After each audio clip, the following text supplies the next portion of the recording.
Hi, everybody. Welcome to this edition of the AI Monetization Podcast. I'm Binny, the co-founder of ProjectPro. On this podcast, we speak with industry business leaders on what business outcomes they are seeing with AI. We have today with us Jolanta. Jolanta is Associate Director, Marketing Analytics at the Kraft Heinz company, focused on the brand growth system. And Kraft obviously is a $25 billion plus revenue company with iconic legendary brands like Heinz, Jello, and Philadelphia. Previously, Jolanta was with McDonald's for over 7 years as director of digital, focused on menu, foundational and behavioral insights, and a partner US marketing. Where at McDonald's, Jolanta basically was at the helm of the US focused consumer insights team. Previously, Jolanta spent most of her career at what was then called Kraft Foods, which today is Kraft Heinz. And before that, Jolanta has a MBA from the University of Chicago Booth School of Business. And just before we started this, Jolanta I was chatting, and she's a very firm believer that the future of AI is actually human plus AI collaboration. Humans will tame AI, and everything has to be goal backwards or outcome backwards. No, yeah. So Jolanta, it's a complete pleasure to have you on the show. Thank you so much for doing this.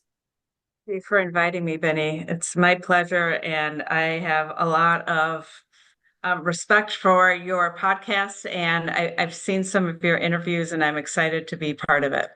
Thank you. That's terrific. I can rarely say that we have had anybody on the podcast whose work has touched all of us. So I'm sure there's something we have consumed at McDonald's influenced by a decision that you made some time ago. So yeah. Well, there's a few. So I don't know if you had noticed it day to day, but it's certainly behind the scenes. There's a lot of AI and analytics going on to make your burger experience a perfect one. Yeah. Yolanda, you've had a pretty terrific career coming out of Booth, starting off I've kind of at the bottom of the rung in marketing at Kraft and going all the way up to director, associate director, managing multi-billion dollar brands. Someone who wants to follow that career path, what tips do you have for that person? What can they do? Well, amazingly, Kraft was a company that I joined not far after business school. So it was always a preeminent company in business school that to recruit. Yeah. And I was intrigued mostly because it was a premier company, not only in marketing, but also in market research. Mm. And when you think about market research, it's not just the numbers, it's the humans behind the numbers. So they were really preeminent leaders of researching and having the customer at the forefront and really understanding deeply what the consumer needs were. And I feel like my career has kind of gone from, I started in analytics and I started forecasting. And then after a few years of that, I said, well, why don't I move on to the consumer side and do a little research? I did innovation research for macaroni and cheese and tried to pull together a pipeline of products that would expand and grow the brand and the category. And I loved it because it was work that I did with the customer. How could we make it better for you, more convenient, cost less, fresher? Like, what can we do to make your life better? And and as my career continued, I was hungry for even being closer to the customer, and I stumbled into social media and in the consumer relations group. Yeah. And that was when all that social media data was free and just flying around the internet without any sort of harness. Yeah. And we were able to glean what customers were saying about our products. Yeah. And we decided that we would talk to customers in the wild, if you will, and we created a command center. Yeah. And then those tools became really sophisticated. We could build algorithms in AI that got alerts of the right conversations to the right people at the right time. That was something really new. Instead of hunting thousands and thousands of posts, I could have something come into my email box Yeah. without even trying. And so that got me intrigued. And I managed social listening for 4 years at McDonald's, and then another 5 years, 4 years at Kraft, and then at McDonald's as well before I went into consumer insights. So I learned a lot about AI through that experience because in order to get all that data Yeah. to be served up the Yeah. way you'd like it, it Mhm. takes a lot of processing power. And that processing power becomes more efficient when you hone in on exactly what you want to do with the data and Yeah. how you want to do it. Right. Yeah. It's a fascinating career journey there, Jolanta. So if from what I took I don't away, think I answered the question either, yeah, Benny. I I don't, got a yeah, feel did of it. I? Yeah, I got a feel of Okay. it. Do what you love. Timing matters a lot. Social media taking off, analytics taking off, and it seems like working at a company that has gives you access to these legendary brands and customers is a big deal as well. Yeah, I would say any company, if you really want to work at a company that's growing, other than a startup, and that is has a mind of its own, and as long as it's got a great leader and a little bit of VC funding, you could do some great things. But when you want to do big things at scale, Yeah. joining a bigger company that wants to invest Yeah. in some of those peripheral things that could become big. Yeah. I think this test and learn culture could also be helpful. Yeah. That's where you're going to learn a lot. Yeah. And you've heard companies say we learn to fail fast. Yeah. If you could get into a company that really embraces that kind of culture where you fail fast, you're given a certain amount of money, Yeah. you're given a short duration of time to prove out, a proof of concept, if you will. Mhm. And if you could prove it out in 3 months, the company will either invest or it'll say, sorry, this is the stage gate. We're going to have to revisit it and we'll divert the money elsewhere. And McDonald's was such a place. And Amazing. so was Kraft Foods at the time. That's amazing. So rapid iteration, testing, experimentation culture. Yeah. It all makes a difference. So when you're interviewing as a young marketing person, either fresh out of business school or fresh out of college, Yeah. it's really learning from those companies that want to take risks and learn something new and not always do the same thing. And from the outside looking in, it may appear that McDonald's, for example, or Kraft, for example, has brands and we've always sold mac and cheese and everything stays the same. Yeah. It doesn't. It doesn't. From the inside out, there's different schools of thought on innovation, Yeah. on how to grow the business, Yeah. how to grow the category so Yeah. that retailers are able to shelve your product Yeah. in a way to maximize your shelf presence, Wow. maximize um, maybe your promotional presence when you have a promotion, Yeah. and just give you preferable shelf presence and preferable margin. Like you'll have a preferable trade margin and relationship Yeah. if you really invest. Makes sense. So working with a company like that is super, super important, I would say. It's terrific. And this just triggered a question, Yolanta, which is, and it's a challenge I face as an entrepreneur as well, which is you're in the trenches doing consumer insights, a lot of data coming in, all kinds of opinions from customers on what they want. Uh, how do you decide how much can the product change based on that, and how much do you have to stick to the original vision of the product? And where do you say, no, this we will not do no matter what the customer says? How do you like, is there a Yeah, I mean, there's such a set process to do that. Oh, It's wow. much bigger. Okay. But it starts with what your product was based on. Like, what is the purpose of your product? Hmm. How is it positioned? What do customers say about it now? How have they used it? What has been the heritage? Because that's what is understanding its roots will be a springboard for where to innovate to. And um, the other thing you need to look at is so you could ask customers, what do you think of your product? But you also want to understand, well, there's a category out there. When you go to the shelf, it's not just you on the shelf. There's private label at the shelf. There's other brands at the shelf. Yeah. Guess what? Maybe across the aisle, Mm. there's new kinds of categories opening. So if you think of like the world of sauces, there's mayo, there's ketchup, there's hot sauce, there's salsa, like there's all different things. Yeah. And you need to understand if your thing, for example, is, mustard.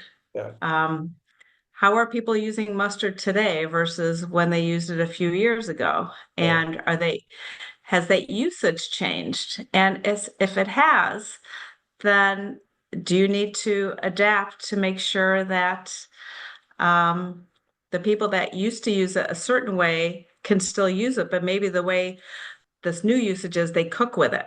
Mhm. Maybe mustard is a good cooking Mm. kind of product. Mhm. So then you develop a cooking mustard so that those cooks that have mustard in their cooking can really bring it to life. So you expand the usage that way, but you don't lose what your original intent was for mustard, which was typically let's just say mustard was used for sandwiches.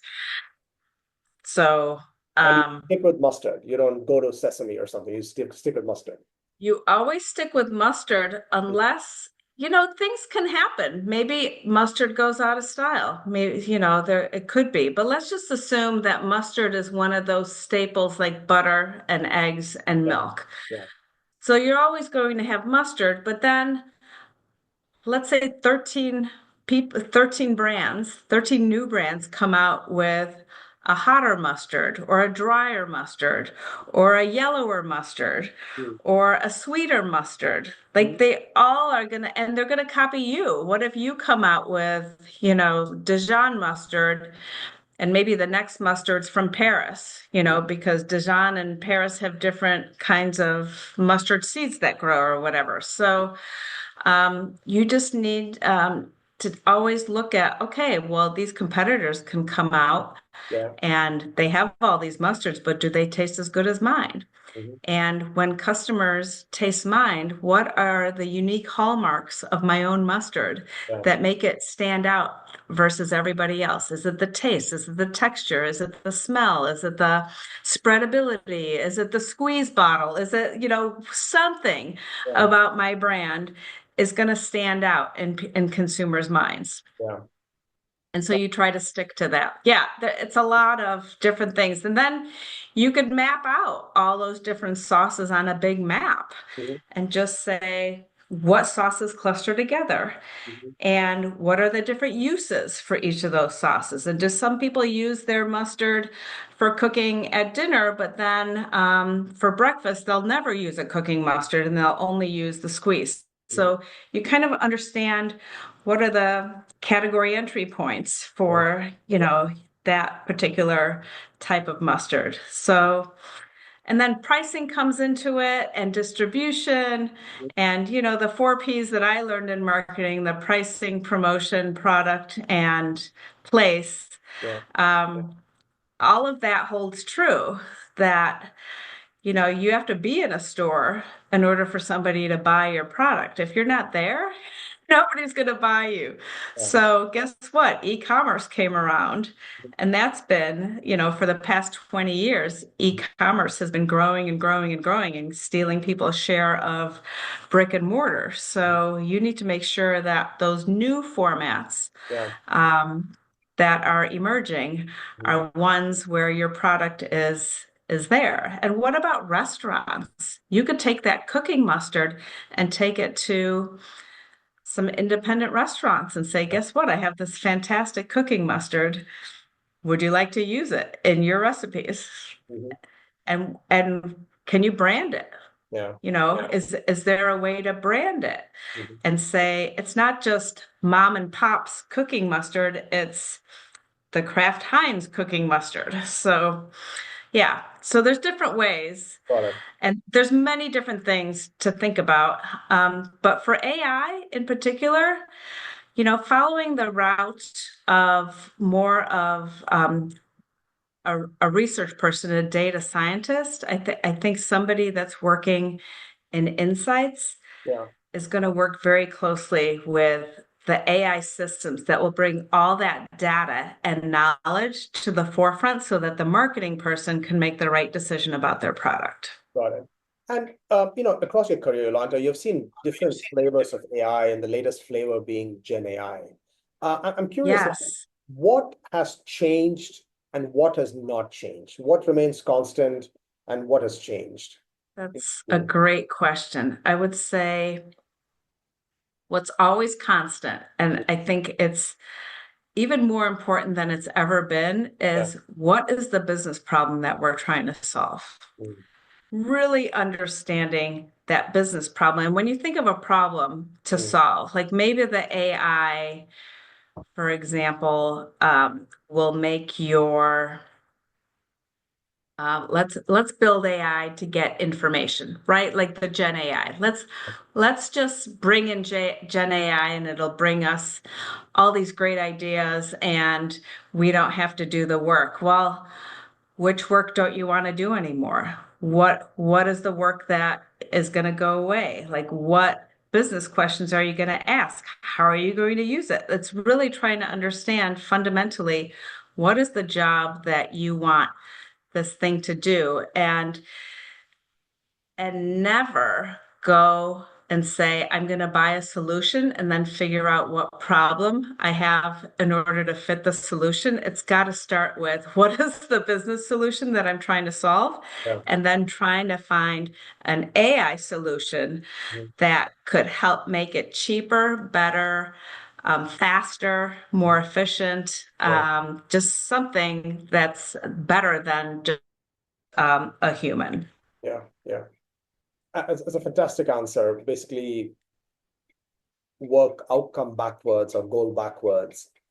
And before we started recording, you were case in point talking about a drive-through example on That's how, right. yeah, I would So, love so to. here's an example of a good business question, Mhm. or yeah, or good problem that could be solved with AI, but Mhm. potentially. So we had the idea that in the drive-through, in order to speed up the drive-through and to make it more friendly, that it would be better to have an automatic order taker. So this is a robotic order taker, so an AI-based order taker who would take the order, send it into the kitchen, and have it all ready to go. The customer just had to pay for it at the window and pick up the product at the pickup window. Well, it took about 1 to 2 years to develop this because when you consider the complexity of a two-way conversation, not just a one-way, but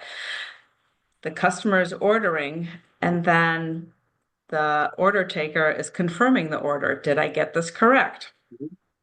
And then the customer changes their mind. Hi, I'd like a Happy Meal with a chicken nuggets. No, make that a Happy Meal with a hamburger. No, make that a Happy Meal with a cheeseburger. Yeah. And and I want apple slices, not the fries. Those kinds of complexities confuse the the robotic. Yeah. They're trying to keep up with the changes, and with that you slow down the drive-through. Mhm. So potentially you've got a problem of making things slower than faster. Mhm. And then if there's enough problems at the window, it'll make the customer angry Right. because the order taker doesn't understand the order. Mhm. And so then eventually it would prompt the human cashier to come in and fix the problem.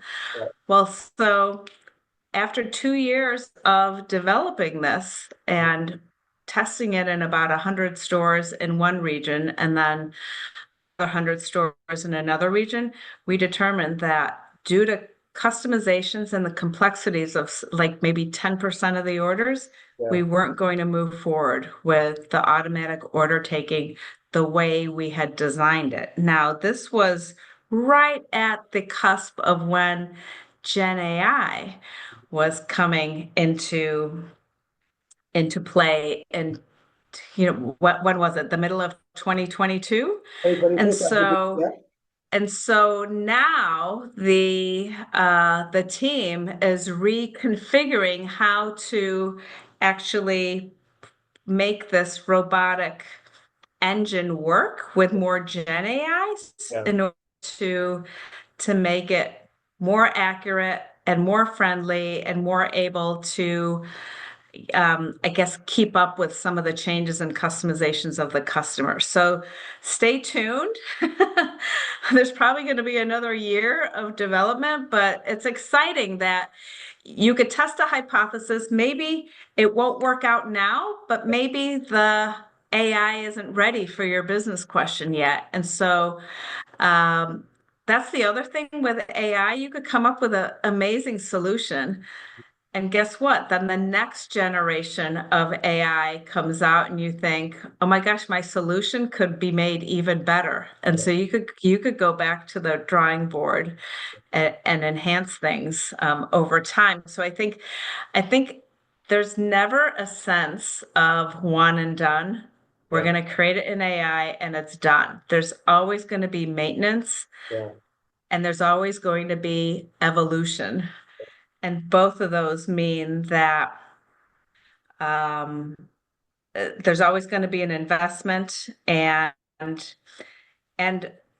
also that's where the human comes in. Like, is it going to be cheaper, better, faster to go with a newer implementation of the AI, or do you stay with what you have now? Like, there's always going to be trade-offs. Right. And if it's not going to be cheaper, better, faster, Mhm. or um, a, a, any combination of that, then it's probably not worth it to keep enhancing That's it. Makes for the sense. sake of enhancing. Right. I mean, it's a terrific example. I think, the biggest takeaways when I heard you speak was one is it is just many times very easy to get excited about the tool and forget about the actual business problem being solved. And the second one being, even if it's accurate across 90% of the use cases and 10% off, that's still a no-go at a scale that you're working on. It's a no-go because that would mean 10%. That means of every 10 orders, one order is going to go directly to the cashier and slow down the drive-through. Yeah. It's not good enough Yeah. in order to make it go through. And when you think about fast food, Yeah. the number one operating KPI is it being fast. Right. Can you get in and out of the drive-through in under 180 seconds? Right. So, yeah. So anything that would disrupt that and Yeah. make it longer is a no-go. Yeah. It's close to a Formula One race pit stop. It's like, slightly more than that. Right. Yeah. Yeah, Yeah. yeah, yeah, exactly right. Awesome.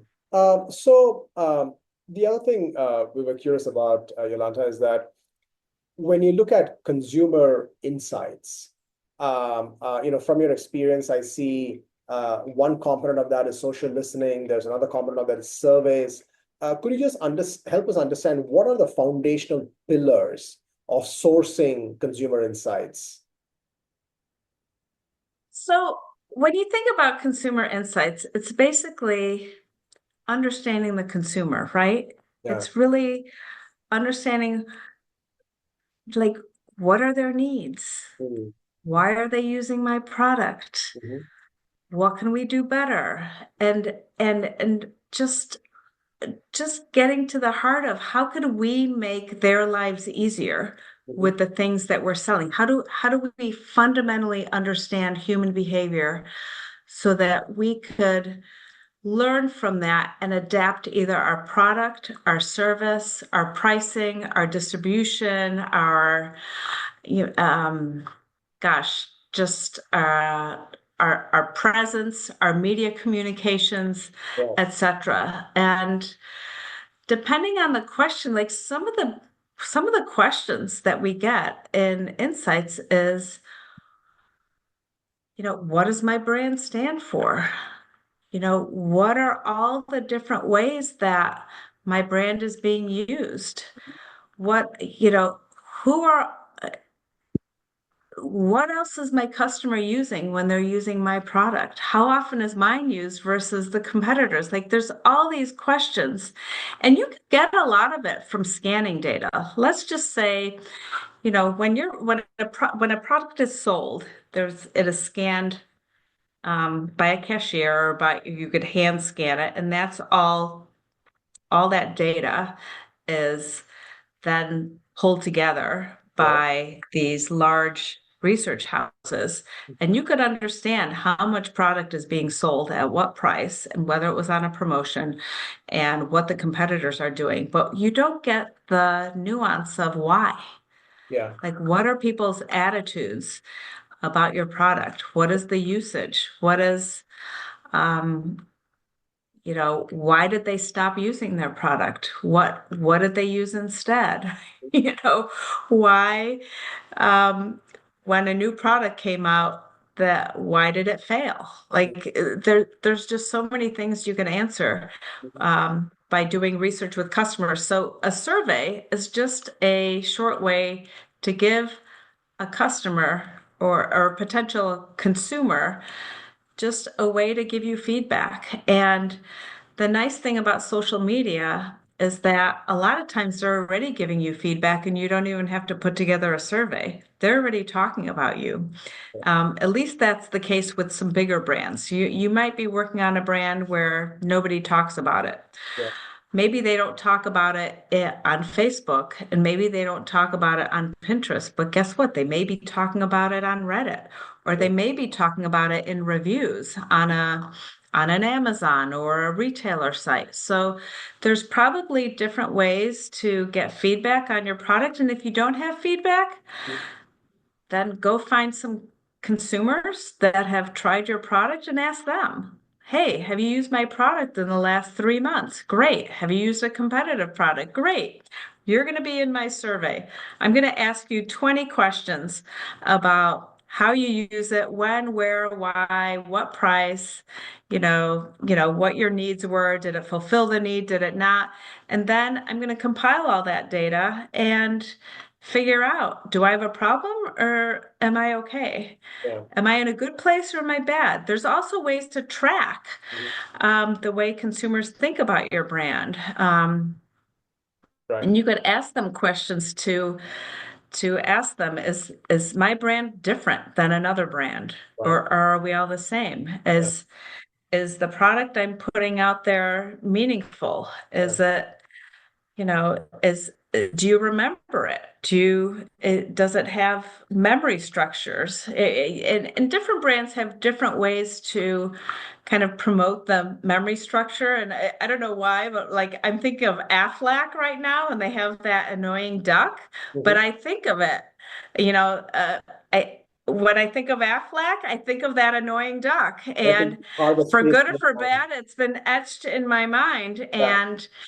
And when I think of insurance, I think of, Aflac. So there's ways that you can promote Yeah. um, saliency of your brand as well. And so you would learn from a tracking survey, Yeah. whether your brand is better or worse than another brand, and you could Right. track the way your brand is positioned relative to your competitive to determine, am I better than these guys or am I the same? And if I'm the same, Yeah. that's probably not good. I'm going to need to differentiate somehow. Otherwise, I'm just another private label. Yeah. Makes sense. Makes sense. And off the top of your mind, Jolanta, are there other opportunities that you can think of where AI could really empower what you and your team would do to solve very tangible business problems?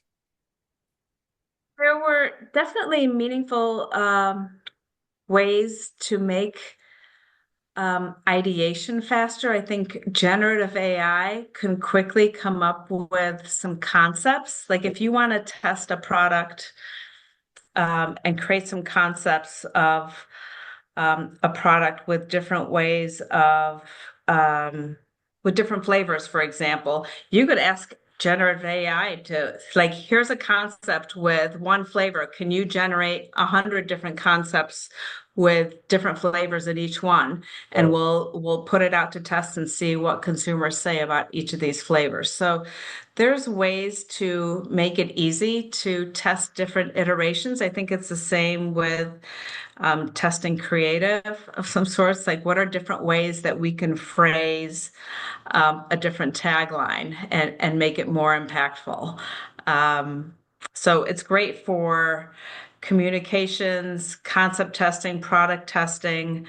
I would say it's probably not yet great to like build your strategy. For example, hi, I just want to create a marketing strategy. Can you build it for me? Because chances are it'll be very average. Yeah. It'll be not very different than somebody else's strategy. And it probably won't have much meaning because you wouldn't have talked to consumers about why Yeah. your product should be a certain way. Right. Right. Makes sense. And since you kind of spoke about creativity a little bit, many people get into marketing thinking, oh, the job is like staring at the wall, ceiling and coming up with ideas creatively. And then they find out, no, it's all numbers. So how do those things coexist in marketing, consumer insights, Yolanta? I would say um, marketing is a complex engine. I would say consumer insights and analytics Mhm. are arms of marketing that you rely on when you want to get closer to the customer or closer to the customer's behavior. So the behavioral data will come through in the sales, Mhm. and getting closer to the customer will help determine what does my product stand for, who should I be competing against, where should I be, what white space opportunities are there for me to branch out, and then the rest of marketing is really making sure that you're a general manager, Yeah. so making sure that your product is out there Mhm. and that you have the right pricing strategy, Yeah. your promotion and your marketing is resonating with the customer, Yeah. and that you're just in the right place at the right time when the customer thinks of you. Like, hey, I want to have, well, with McDonald's, I want to have a burger. When I think burger, do I think McDonald's or do I think Burger King or do I think, Burger Baron down the street? Yeah. So you always want to have marketing that triggers when the customer is making the decision. I mean, that's the ultimate, Benny. Right. You're thinking of having a burger, and all of a sudden on your phone comes up a, hey, are you thinking of a burger? Why don't you try X? I mean, that would be the ultimate, right? And we could Yeah. deliver it to your door at $5.99 or less. I think that's the ultimate. Mhm. And honestly, that's a marketer's dream to be able to get the product in the hands of the customer exactly when the customer needs it. At the price It's they like want that, yeah. at the price they want, with the Mhm. timing, hot and fresh, Mhm. and ready to go. That's amazing. Yeah. So, and since you spent a lot of time working on, enhancing menus at McDonald's, Yolanta, are there anything non-obvious and surprising that you found when you looked at the data on consumer preferences? Honestly, I think some of the surprising things really came from our human instincts. And the human instincts would come out of the culinary team. We would have a culinary team that would create some amazing adaptations to maybe some of our sauces Yeah. to make them better. And Mhm. they tasted so much better. Everyone was convinced that they were so much better than the original. Mhm. And then we put it out in front of customers Mhm. and they weren't. And Interesting. so Mhm. it's it's all it what it goes to show is that the customer always knows, and you could be the marketer and you could say, oh, it's definitely like we're just gonna go in and have all new sauces because we'll just refresh them. And you really have to ask the customer what they think. And you either ask them in a branded way, like this is the branded sauce, Mhm. what do you think of this? Or unbranded, like it's a brand new sauce. What do you think of this flavor? Does it taste good? Do you like the consistency and that kind of thing? So that was a little surprising because I had a great respect for our culinary team at McDonald's, and I trusted their opinion. They were experts in the Mhm. game, Mhm. and they were the ones that would develop some of these new products. But the customer at the end of the day wasn't the culinary team. The customer was the person in the restaurant that came in and decided they wanted that kind of product in their experience that day. Okay. Okay. So I have two more questions when we wind up, Yolanta. So the one was, in an offline business like McDonald's, how are you serving the customers? I mean, I've been to McDonald's so many times, and um, I haven't really noticed how is my taste evaluated? How does that happen? In terms of how do consumers get selected to get feedback, Yeah, to yeah, give feedback? correct. Yeah. So there's a number of ways to do that. Occasionally at a store, we'll actually have consumers sample new Yeah. products. That I would be if it was a in-store test. see. We have market research companies that recruit consumers. And the consumers basically tell the recruiters that they've used a particular brand or a product Got it. in the past 2 weeks. So that's how we do it. Okay. And finally, do you have a contrarian view on AI and what it can achieve? So I think I have a contrarian view because I don't believe that AI is taking over the world. Mhm. I just don't believe it.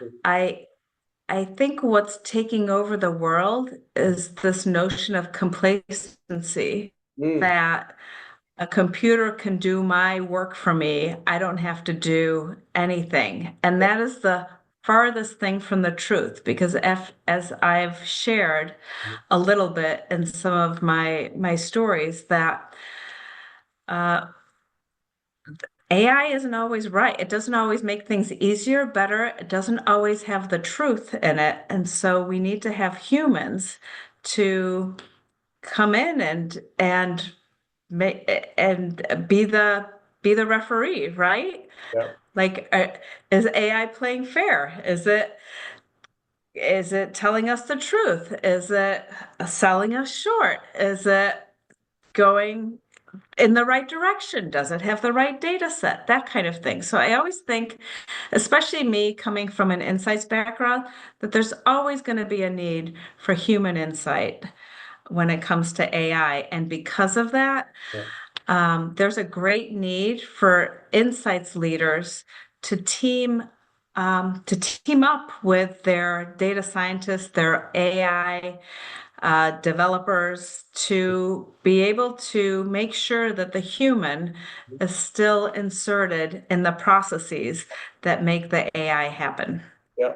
No, that's a terrific takeaway to close this podcast.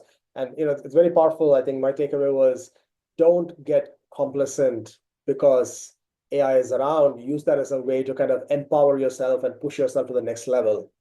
Yeah, Right? yeah, that's exactly right. I think it's not time for us to sleep. It's time for us to roll up our sleeves and make sure that AI is not ruling the world without us alongside it. Amazing. Awesome. I like how we started and ended with some career advice. That's great, Vinny. So much, Jolanta. Complete pleasure talking to you. Really appreciate your time. Yeah, pleasure was mine. Thank you so much.